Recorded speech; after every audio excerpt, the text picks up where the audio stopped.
महाकुंभ का पावन पर्व 13 जनवरी को पूर्णिमा के स्नान के साथ शुरू हुआ था। इसके बाद 14 जनवरी को पहला अमृत स्नान किया गया, 29 जनवरी को दूसरा अमृत स्नान और अब फरवरी के महीने में भी 3 प्रमुख स्नान किए जाएंगे। 26 फरवरी के दिन महाकुंभ के पावन पर्व का समापन हो जाएगा।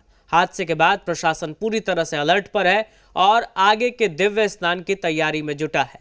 देखिए ये रिपोर्ट।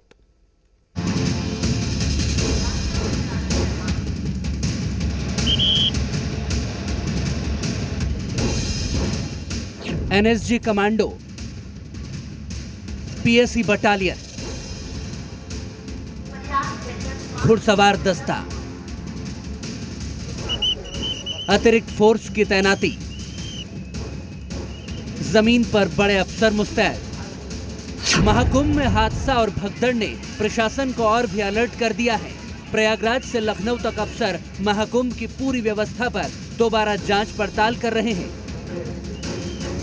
बैठकों का दौर चल रहा है।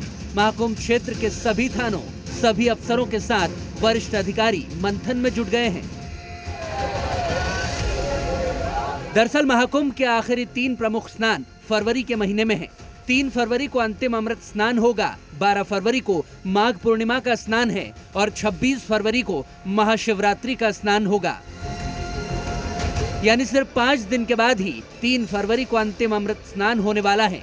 29 जनवरी के हादसे के बाद प्रशासन इस दिव्य स्नान को लेकर कोई कोताही नहीं बरतना चाहता। 3 फरवरी को बसंत पंचमी का दिन भी है। प्रशासन को उम्मीद है कि महाकुंभ में इस दिन लाखों करोड़ों भक्त उमड़ेंगे और यही वजह है कि प्रशासन ने पूरी तैयारी को फिर से परखा है। इस दिन नागा साधुओं के सभी अखाड़े महाकुंभ में शामिल होंगे। इसके साथ ही करोड़ों श्रद्धालु भी पवित्र त्रिवेणी में डुबकी लगाएंगे। नागा साधुओं का ये महाकुंभ में अंतिम स्नान भी होगा। इसके बाद नागा साधु अपने अखाड़ों में वापस लौट जाएंगे। जो आगामी बसंत पंचमी का मुख्य स्नान पर्व है, उसके लिए हम लोग तैयारी कर रहे हैं और अगेन पूरे जो हमारा पिलग्रिम मूवमेंट है उसकी तैयारी कर रहे हैं। उसी के विषय में ड्यूटीज को और स्ट्रेंथन किया जा रहा है। बसंत पंचमी से पहले अगेन जो हमारे हमें जोनल प्लान लागू करने के लिए जैसे बुल बंद कराने होते हैं, खुलवाने होते हैं, उसी अनुसार करवाएंगे। आखिरी अमृत स्नान के बाद माघ पूर्णिमा के स्नान को महाकुंभ के दौरान बेहद शुभ माना जाता है। माघ पूर्णिमा का ये पवित्र स्नान 12 फरवरी के दिन किया जाएगा। इसके बाद आएगा महाशिवरात्रि का पवित्र स्नान। महाकुंभ का अंतिम पवित्र स्नान महाशिवरात्रि के दिन यानी कि 26 फरवरी को होगा।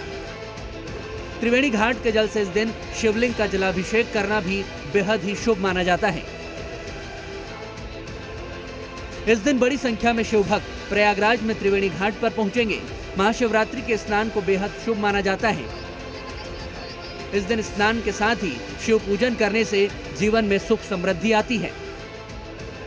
29 जनवरी तक महाकुंभ में 20 करोड़ श्रद्धालुओं ने आस्था की डुबकी लगा ली है। अनुमान है कि आने वाली 26 फरवरी तक ये आंकड़ा करीब 40 करोड़ तक पहुंच सकता है। जाहिर है प्रशासन कोई जोखिम नहीं उठाना चाहता, लिहाजा बड़ी संख्या में फोर्स की तैनाती की गई है। अफसर दिन रात एक किए हुए हैं। ब्यूरो रिपोर्ट, जी मीडिया, प्रयाग।